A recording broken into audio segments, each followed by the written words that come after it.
The year was 1959. Eisenhower was president, leading the nation through a period of post-war prosperity and change. Alaska and Hawaii were the brand new states, and a gallon of gas cost a cool quarter. The American dream was alive and well, with families thriving and communities growing. In Osprey, Florida, life moved at a slower pace. The town was a picturesque slice of Americana, where everyone knew their neighbors and the days were long and lazy. Citrus groves stretched towards the horizon, their sweet scent a constant in the air.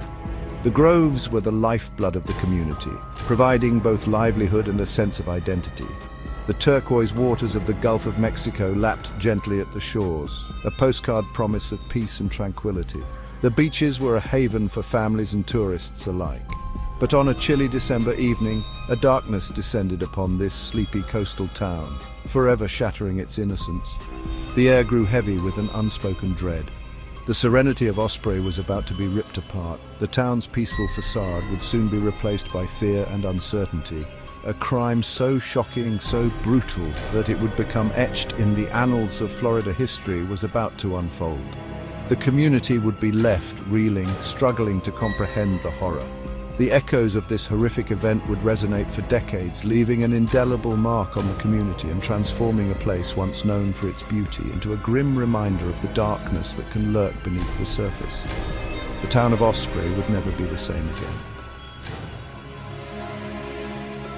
Cliff and Christine Walker were living the American dream, a dream that many aspired to but few truly achieved.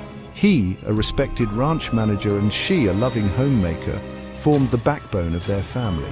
Their two beautiful children, Jimmy and Debbie, completed their idyllic life in their modest ranch house where every corner echoed with laughter and love. Neighbors knew them as kind and generous, the kind of family that made Osprey feel like a true community, a place where everyone looked out for each other. Life wasn't always easy, but the Walkers faced each day with optimism and a strong work ethic, embodying the spirit of resilience. Their home, nestled among orange groves, was a haven of warmth and laughter, a sanctuary from the outside world. Christine's love for her family was evident in every detail, from the freshly baked pies cooling on the windowsill to the hand-sewn curtains that graced the windows, each stitch a labor of love. Cliff, a man of few words but boundless love, worked tirelessly to provide for his family, his rough hands a testament to his dedication and hard work. Little Jimmy, full of mischief and energy, brought a sense of adventure to their lives, while his sweet younger sister Debbie, with her infectious giggle and bright eyes, brought immeasurable joy to their parents' lives. They were the picture of a happy family, blissfully unaware that their world was about to be turned upside down by an unforeseen tragedy. The unsettling silence was the first sign that something was terribly wrong. The air was thick with an eerie stillness, as if the world itself was holding its breath. It was a Friday, December 19th, and the Walkers were expected at a church Christmas party.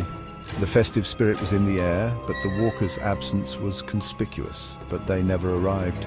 Worried friends and neighbors went to check on the family, their hearts pounding with a growing sense of dread.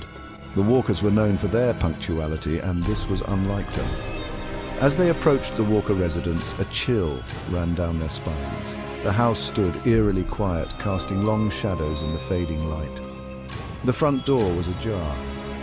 It creaked open slightly with the wind, revealing a dark and foreboding interior. Nothing could have prepared them for the gruesome scene that awaited them inside. The air was thick with the scent of fear and violence. The house was in disarray, furniture overturned, belongings scattered across the floor. It was as if a storm had torn through the home. A palpable sense of violence hung heavy in the air. Every corner of the house seemed to whisper of the horrors that had taken place. And then they saw them.